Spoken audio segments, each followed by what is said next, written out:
Ilang beses mang iniwasan sa showbiz din na uwi si Miss Universe 2025 third runner-up Maria Atisa Manalo. Nang ibabaw ang ambisyon niyang makapag-uwi ng corona para sa Pilipinas. I don't know. I just thought that it's a big world that I don't understand. But now I realized that, okay, I better try it before huli na yung lahat. What made you decide? After Miss Universe, I wanted to pour my passion again into something and I haven't found that yet. So sabi ko, maybe this is the perfect way to explore what I actually want to do. Ngayon, tuloy-tuloy na ang panibagong challenge sa career ng beauty queen. Pumirma si Atisa ng kontrata sa Sparkle GMA Artist Center. Kasama si GMA Network Incorporated Senior Vice President Attorney Annette Gozon Valdez.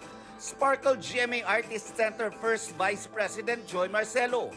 At Empire Artist Management Vice President Mau De Leon. She's very beautiful, she's very talented, napakabait. So I'm very happy na magsa-sparkle na siya. Lalabas na siya sa isang TV show as a special guest. Abangan yon and may movie tayo. Siyempre, lahat tinatanong ng ganito. Pag unang pumasok sa showbiz, sino ba yung mga nasa wishlist mo? Leading man, Alden Richards. I want to work with Marian Rivera, Ding Dong Dantes. I'm very, very excited to see what GMA is gonna open yung mga doors for me.